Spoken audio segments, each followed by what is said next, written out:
in many of these forums, people never get pronunciation correctly. So well done. I know it's a difficult name, but you did an excellent job in pronouncing the name correctly. Well done. So I'm just going to share my screen now to you lead us into our discussion today.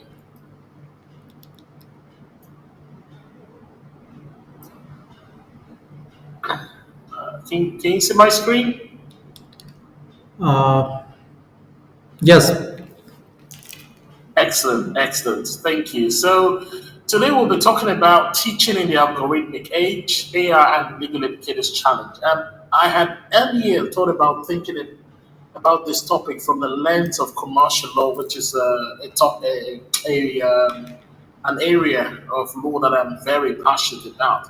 But I felt the need that many of us listen to us, they might not necessarily understand the rubrics of commercial law. Many might not even have an interest in commercial law. So to make this a lot more applicable in whatever area of law that you teach, I thought of just sort of thinking about the challenges that we often face in teaching in the era of AI.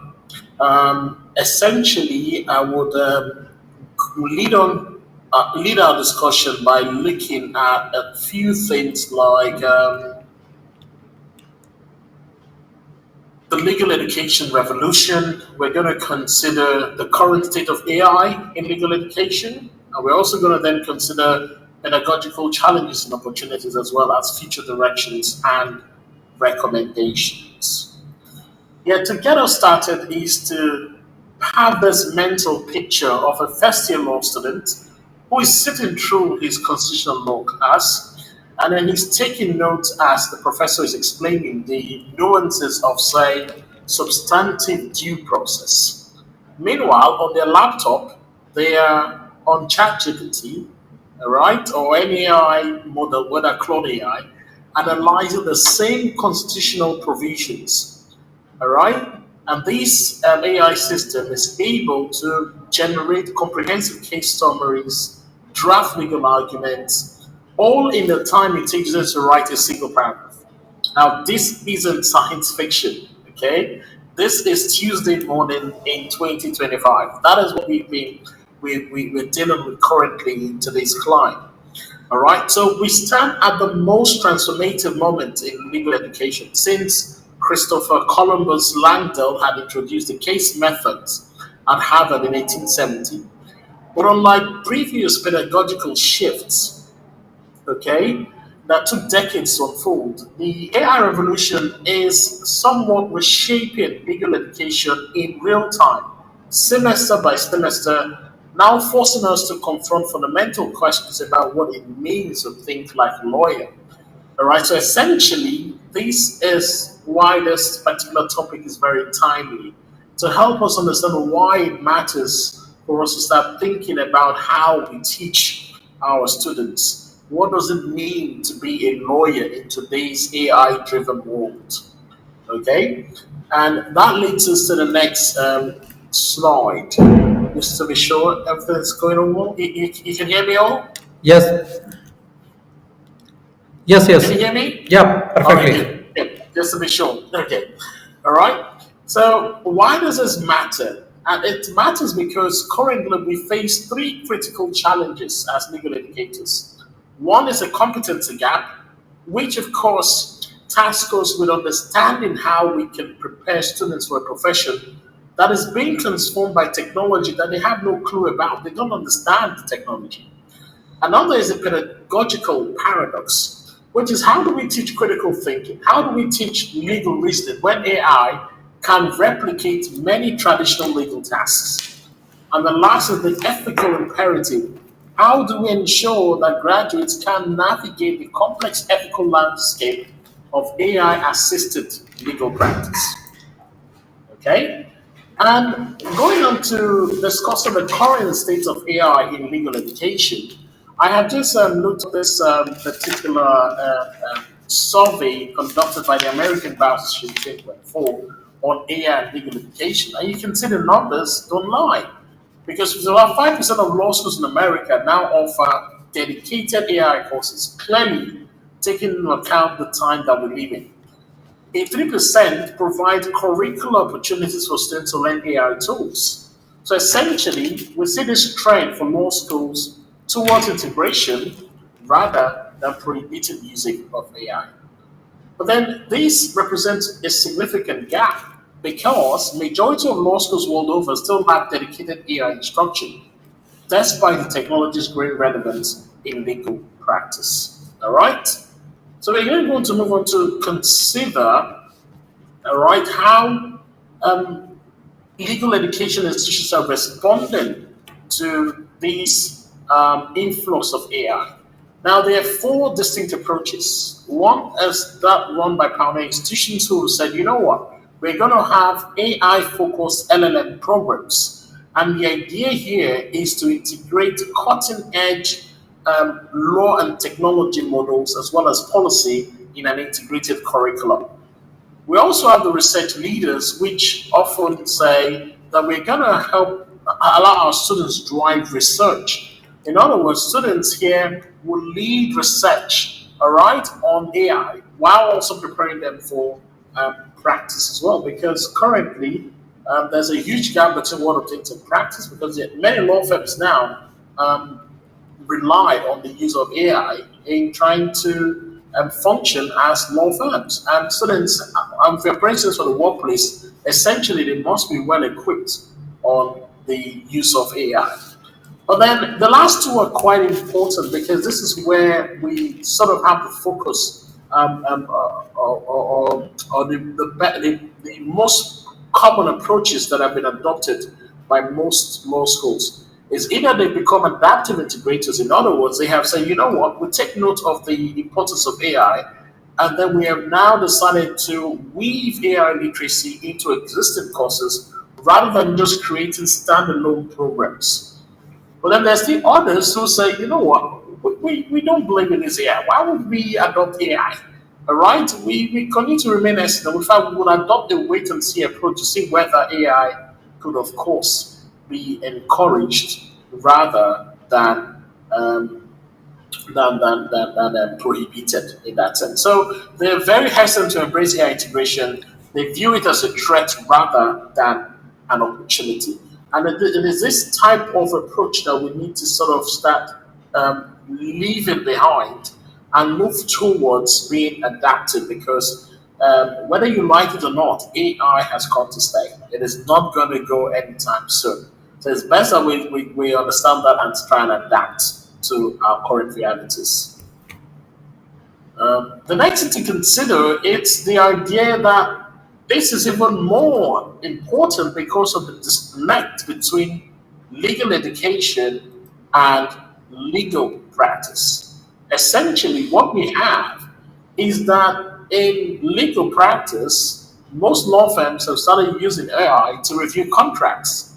They've used AI to help with legal research. They've used AI to draft legal documents. Whereas our students do not even understand how to use AI ethically.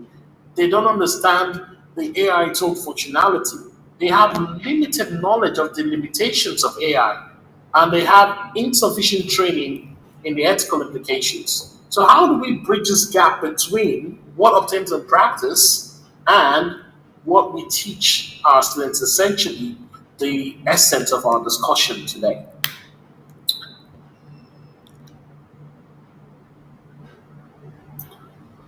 So this then leads on to thinking about what approaches could we adopt to bridge that gap that I rightfully mentioned. And there have been four approaches that have been developed over time to determine how to bridge the gap. And these approaches range from tool-based learning, which essentially is aimed at teaching students to use specific AI applications for legal research and document review. We've also had theoretical frameworks which help with exploring the jurisprudential basis for algorithmic decision making. We also have practical integration, which is the idea of incorporating AI tools into clinical programs and experiential learning, and of course, ethical analysis, which essentially talks about developing these frameworks where students are able to responsibly use AI in legal practice and, of course, learn about how to do it. Right.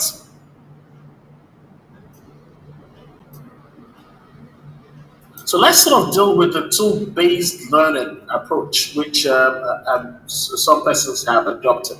So the focus of this approach is essentially to teach students how to actually use specific AI software and platforms that are currently being used in legal practice. So examples of this would be to train students how to use Westlaw, for instance. Because I don't know if you have Westlaw available or if you know what Westlaw is. So Westlaw is a database where you could could help you conduct legal research. Now, what has been incorporated into Westlaw recently is AI, such that you can use artificial intelligence to help facilitate your research. So essentially, train students on how to use AI-powered research features could help them both in school, in law school, and of course when they go out to work for law firms. It's also important that you would teach students how to learn to use AI writing assistance for legal drafting. All right, that's quite an important way to adopt a tool-based learning approach. Now, what are the strengths of such an approach? One of the strengths of such an approach is the idea that students will graduate with immediately applicable skills, such that when they go out to the workplace, they're not sort of left on their own or asking or feeling like they are inadequate because they do not have these applicable skills. And they will, of course, be of immense value to their employers, who would, of course, not need to have a separate training program to help students familiarize themselves with these tools.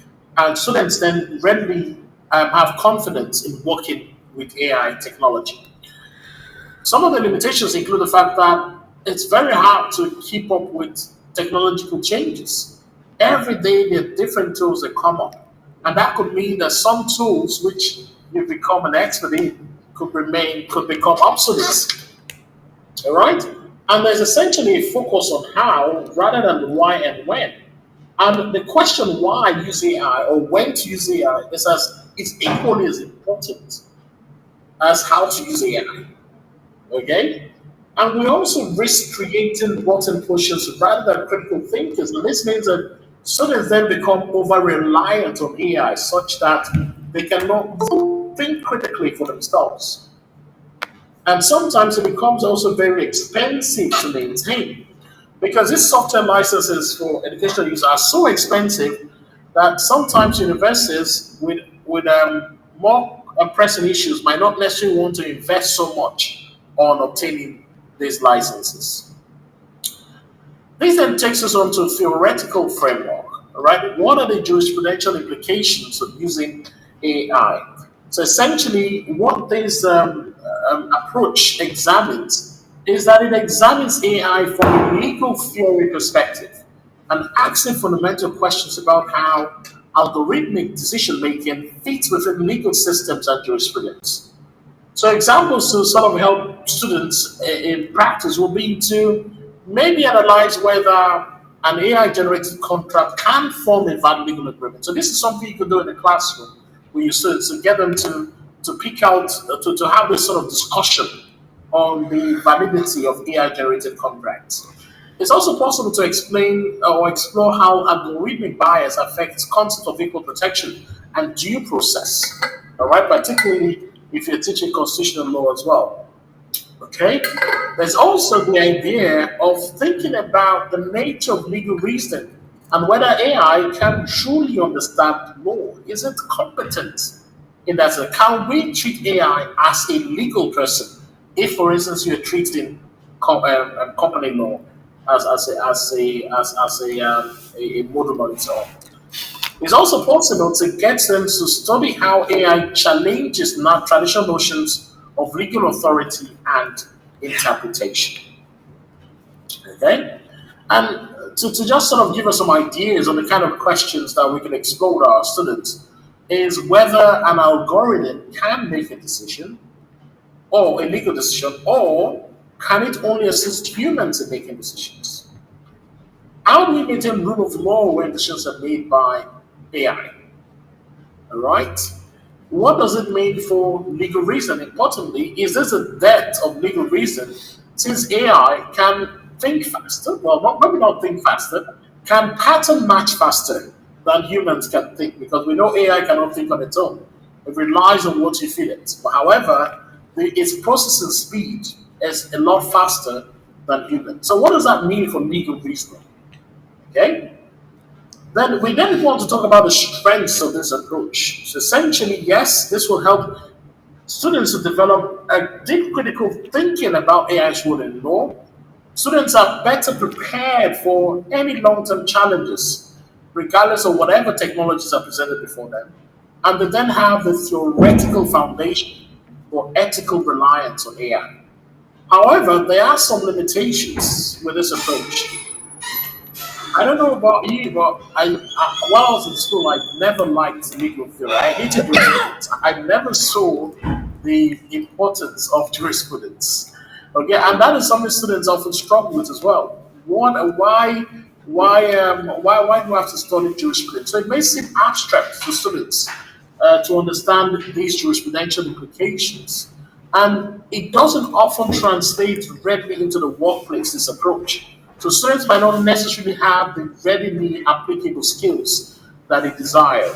And because it is so abstract, students can feel overwhelmed when they do not have any concrete guiding.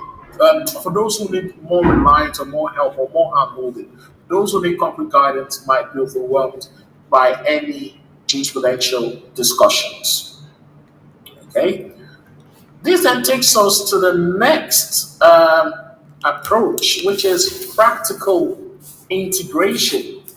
And this is quite important because here students see AI work in practice.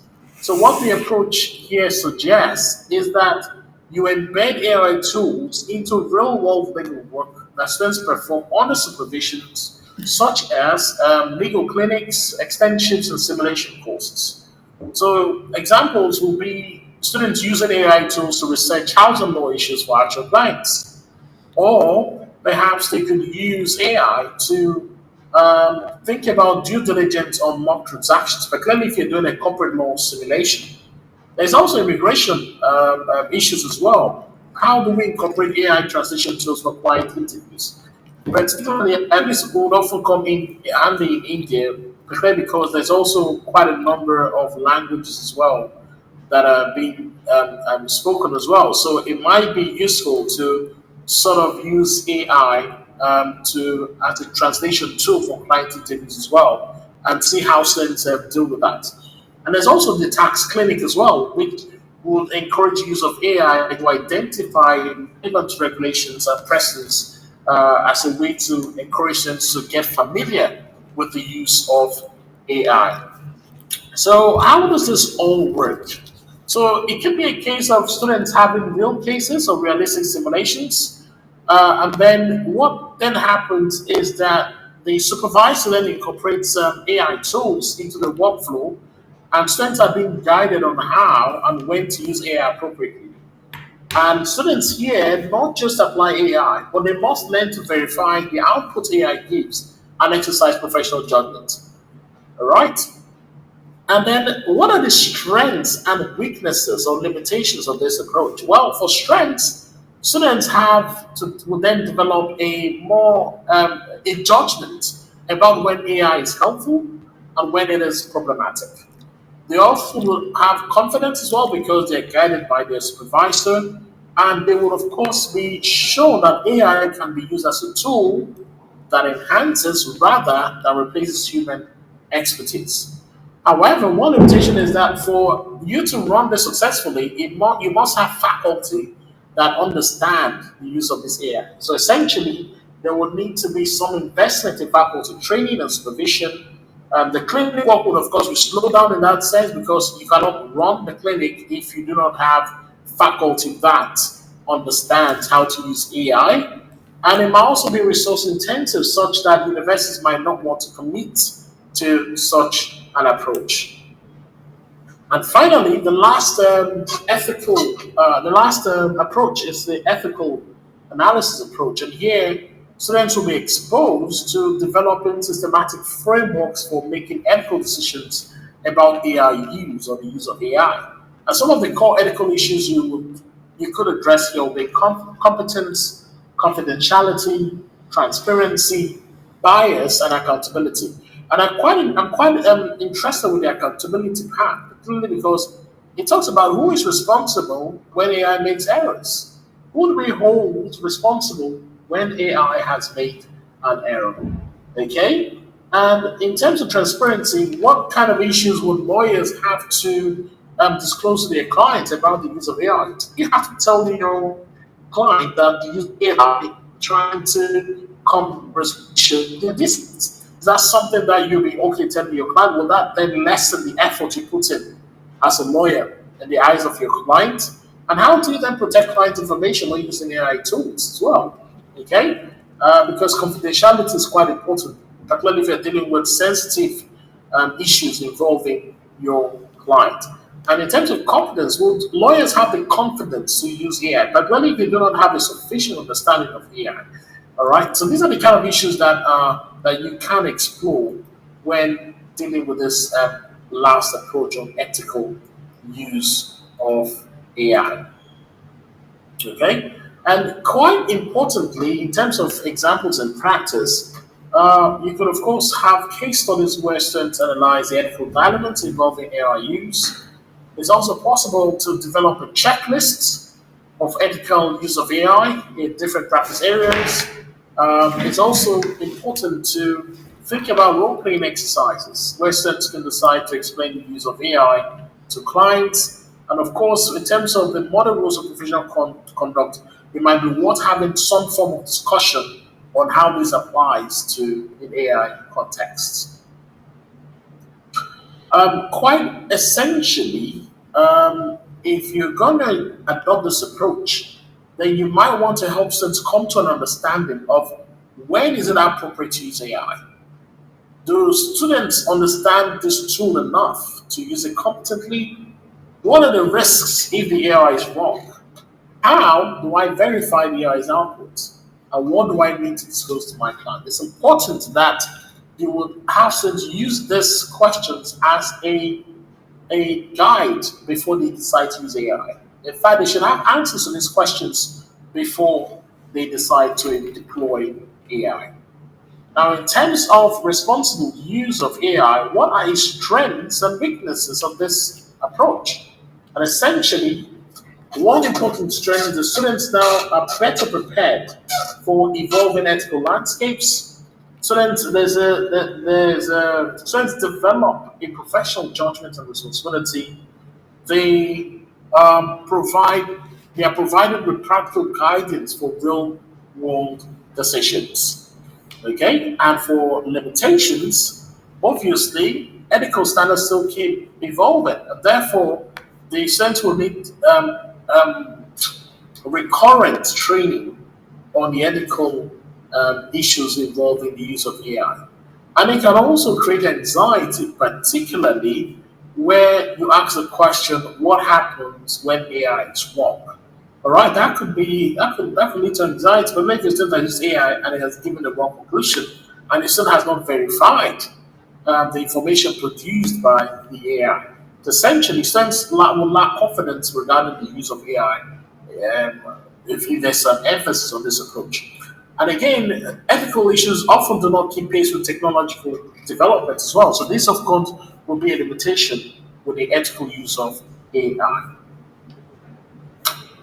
But what then is a solution for schools or law schools and universities? Well, importantly, it's important that law schools, of course, need all four approaches. All right, so essentially, it will be encouraged that any law school seeking to introduce AI to their students will need to find a way or find a balance for their students, and they would also have to find the right balance between resources and institutional mission and their students as well. This balance is often very difficult to find, but it is the only way to ensure that our students are better prepared for an AI-driven world. So this then leads us to pedagogical challenges and opportunities. All right, so what pedagogical challenges and opportunities do we have here? Well, I have sort of found three pedagogical challenges, and one is the idea between efficiency and understanding. The challenge here is that AI can complete many traditional legal tasks faster and accurate, more than students, more than lawyers. And this is then raise a question about what's the whole point of learning these skills? Why do I have to learn critical thinking when if I just ask AI to help me explain something, it just explains it? All right? But then while we have this challenge, this should give us an opportunity. An opportunity here would be, of course, to think about our teaching strategies such that the focus of our education for our students will be to invite them with high order thinking skills that AI cannot replicate.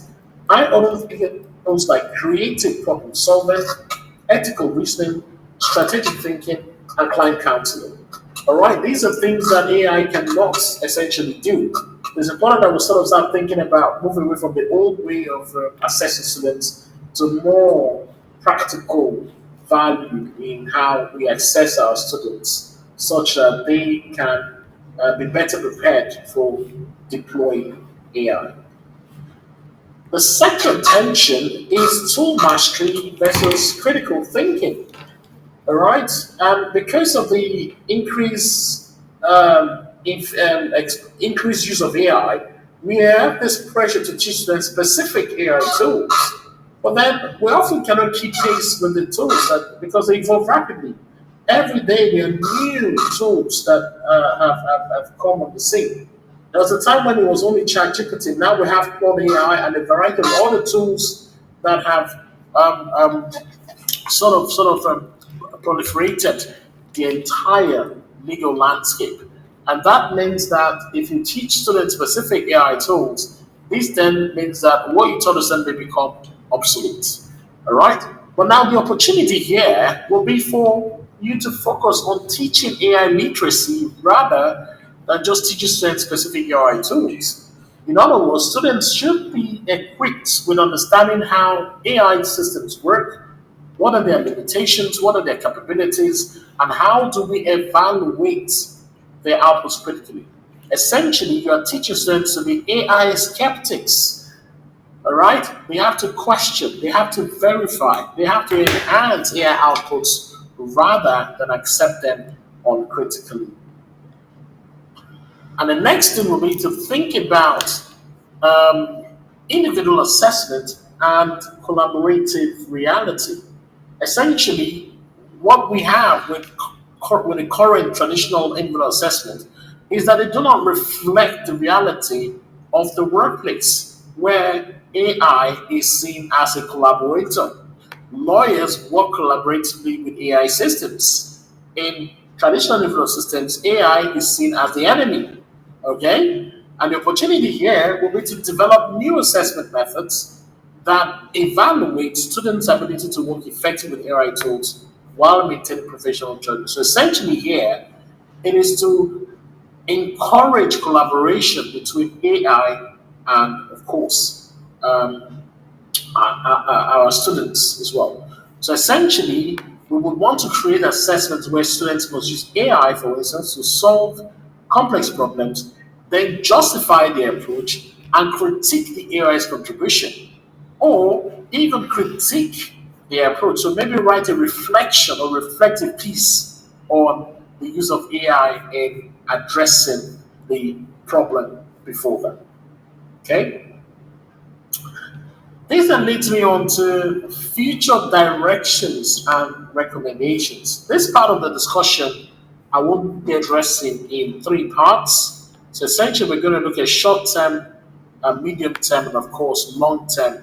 What opportunities or what recommendations would, of course, apply here? Okay, so would it be just a class you could think about to sort of introduce AI literacy into one class, or could it be just having some expert come to talk to students about the importance of AI literacy. That way, you sort of getting students to start thinking about how they too can become equipped with the use of AI. And our students also need support. So it's important that we must provide resources and guidance to help students navigate AI tools and, of course, the ethical implications of using AI. And lastly, there has to be industry engagement. That way, you can then bridge a gap between industry and what obtains in school. So, develop partnerships with legal practitioners and, of course, technology companies to understand real world AI applications.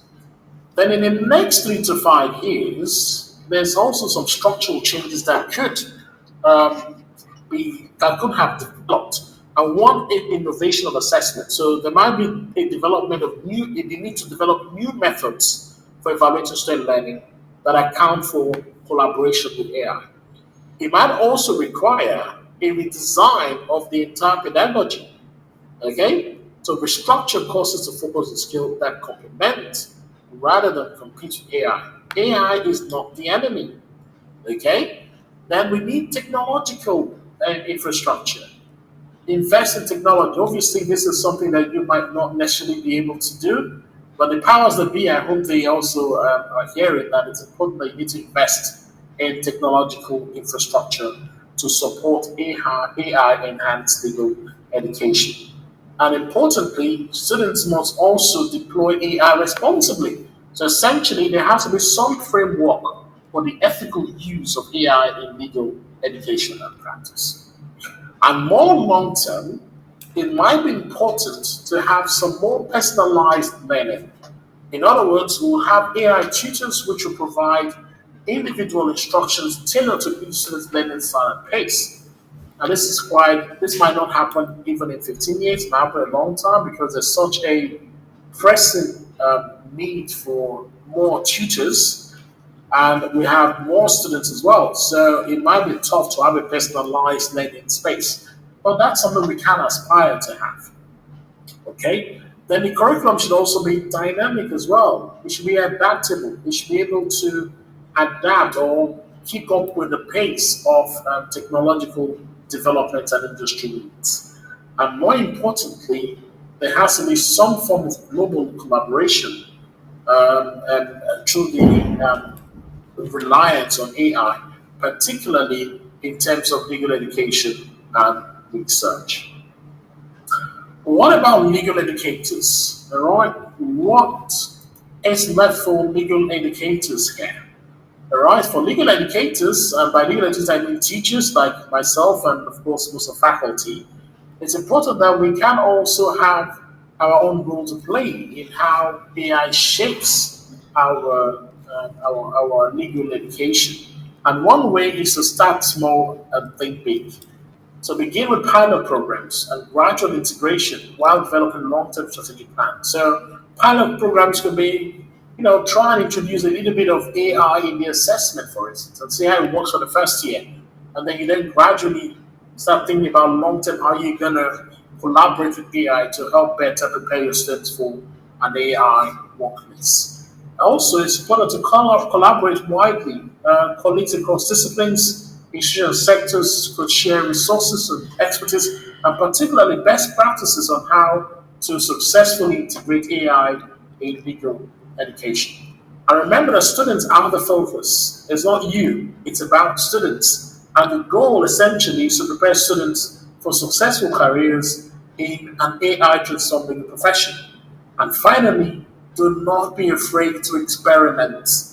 All right? Embrace new approaches, learn from your failures, and adapt quickly. Thank you, everyone. Thank you so much. It's time for question answers. And if someone is having any question, you can ask.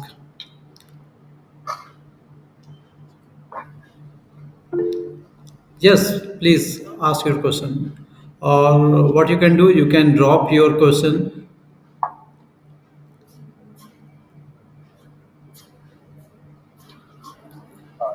Yes, sir. May I ask the question, sir? Yes, sir. Perfectly. Yes, sir. Dr. Pence, we are grateful to you by giving us the insight on the huge disadvantage of using of AI in a legal education.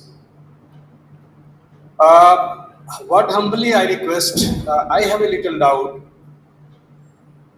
and I think everybody is having apprehension by using more AI, whether it can actually reduce our memory or can reduce the creativity and analytical thinking of the human. What impact it will have on a teacher, on a large teacher, and what are the challenges, how we can reduce it. So yes, for this, from what I can see, your question is in two parts. That the fact Yes, that it could reduce the critical thinking for students, yes, and it could also affect the teacher as well. All right. So for students, essentially, that's why it's important that we need to think about responsible use of AI. Okay. yes, And essentially, what that means is that students need to know why they're using AI, when they can use AI, yes. and when they cannot use AI. Okay? Right. So maybe for formative assessments, you might want to encourage them to use AI, all right, to sort of help with, in other words, design assessment where they can use AI responsibly. And explain to them, and also provide a different assessment where they can explain why they've used AI, all right, and what effect that could have on them as well. Do they think that what AI has provided for them, all right, is of course can it be verified, all right? For the teacher, it's also important to start rethinking your approach to teaching as well, particularly because there is no way you can stop AI, all right? It has come here to stay. All right. And what happens if you try and resist it? It then means that you'll be left behind as well. Okay. Very cool. So if you don't, if so, in order to avoid risk being left behind, what I would encourage everyone is to experiment. All right. Use AI yourself. All right. And see how you can use that to collaborate with AI to help make tasks easier. Okay. Thank you, sir. That way, you can then better understand the challenges that students face, and of course, understand how you can help students avoid those challenges. Okay? That's the encouragement I can have for you. And I do agree with you, yes, irresponsible use of AI could affect critical thinking. Irresponsible use of AI can make you so reliant on AI that you cannot think for yourself, yes. However, if we learn to use AI responsibly, if we teach our students to learn to use AI responsibly, to know when and when not to use AI, all right, as well as know how to use AI, that essentially would be better for the workplace because even the law firms use AI. No one drafts documents anymore from the top of their head. They now use AI to draft documents, legal documents. In fact, there was a recent report in America where a lawyer had used ChatGPT to write his own brief of Yes, argument and presented it to court as well. So yes. law firms now use it as well. So if you do not teach your students how to use it, then when they get to the workplace, they're like, I have no clue what to do. Does that make sense? So it's important that we have to just put it in their minds, prepare them for the workplace, essentially. Thank you, Dr. You are right. Honestly, responsibly, we must use these AI tools. And really, in India, especially using of AI in education, it is in very initial stage. It is very difficult also to draw the line up to what extent we must use this AI tool in a teaching. Thank you with this great input, sir. We are enlightened by with your great lecture, sir. And thank you, sir. Okay. Just one more point about that as well. Now, particularly if English is not your first language, Yeah. this even then makes the use of AI very important then. Because what it means is that you could then write your imperfect, what's it called? Imperfect Uh, assignment, all right? And ask AI to improve the language, removing all the grammatical errors. Yes. All right? That is an example of an ethical way to use AI. Now, AI do not generate information. You generated information and fed it to AI and say, you know what, I've written this piece of work. English is not my first language. However, I want you to improve the grammar and structure of this letter. And AI does that for you. It reduces your task for you as well. So that's an ethical way to deploy the use of AI, such as students do not just think that, oh, AI can write my letter for me. No, you do the work, but AI only enhances your work. And this is important if you're going to apply to law firms. It can help with your application letter to a law firm or your personal statement to university. Okay? So that's an example of an ethical way to use AI, I'll say. Dr. Tam, I just want to know your opinion on one quote that science and technology is an amazing servant, but a terrible master. Yes. So, what's your say on this? Whether we are Um, moving toward this making this science and technology as our master or as a servant? it will continue to be a servant, and the reason why it will continue to be a servant is that artificial intelligence, you have to teach it. It learns, okay, and it is only as smart as what you feed it. So if you stop feeding it, it has Uh, nothing to learn from, yes, Dr. and that's Tam. why I think it will still Yeah, continue to be but a student. there was one question asked with Sophia, the first AI-based robot, and the question was how we can eradicate all those problems we are facing today. The answer was quite amazing and dangerous. She replied that by eradicating human beings, we can solve all the problems. So so the AI can be dangerous too because AI know that root cause of all the problems the present world is facing is somewhere humans. Humans are behind all Yeah, the problems. First yeah, we yeah. generate problem and second we try to solve that problem. So that is irony. You get Yes, example that's of very pollution. First we ironic. created the pollution and after that we want to get rid of that. Exactly. It's a That's a good funny point. thing, yeah. I have one question that is AI will fix the problem of free will. Sorry? Is AI will solve the problem of free will because most of people they think that whatever they are thinking is their own opinion, but technically speaking, whatever a common man thinks is socially engineered thought. Yeah. So Um, yeah.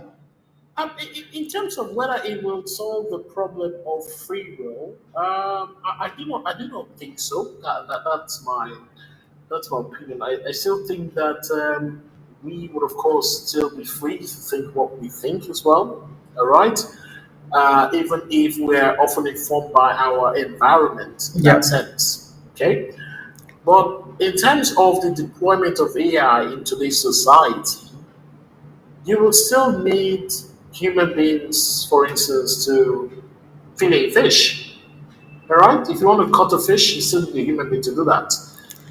AI cannot help you cut a fish or skin a fish. It's not going to help you do that. Okay. So in terms of our free will, we'll still possess our free There's a will long way to and go independence. actually. There's a long way to go. You see, Yeah. there's a there's a long way to go essentially before we get to that point. Yeah.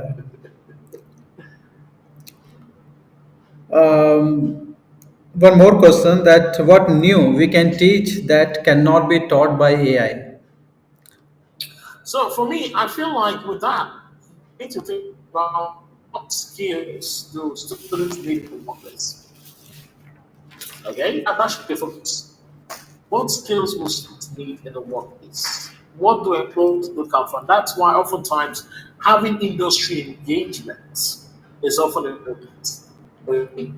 Some students might know all of law, but do not have the required skill to thrive in the workplace. Things like teamwork, things collaboration with colleagues, things like dispute resolution. All right? When there's a conflict within the team, how do you resolve those disputes as well? All right? These are skills that are essential in the workplace. So being able to teach them these skills is what they would require to be able to thrive in the workplace. All right. So essentially, I would say the focus should be on teaching them these skills rather than focusing on the content of the AI itself. Very true. Very true. And this is something AI cannot teach you. AI cannot teach you teamwork. AI cannot teach you dispute resolution. It can't. Perfectly. Okay. If someone is having any question, this is the right time to ask question, because it is not that easy to catch Dr. Tam. Well, the good thing about the timing of this workshop is that it just occurred just after marking, so it made my life a lot easier because I've been buried with marking. Okay. So thank you so much, sir, for your valuable time, Yes. and you always support us, our initiative, and you have really designed well this lecture, and I'm very much confident that all the participants will be benefited from your expertise and this lecture. And thank you so much, sir, again, and I hope that in future we'll connect again. Thank you so much, sir. Sure. Thank you so much for inviting me. I'm happy to be here. Yeah. Happy to contact anyone at any time. All Yeah. right. Okay, thank you so much. Bye, Bye bye. everyone. Yeah. Yeah.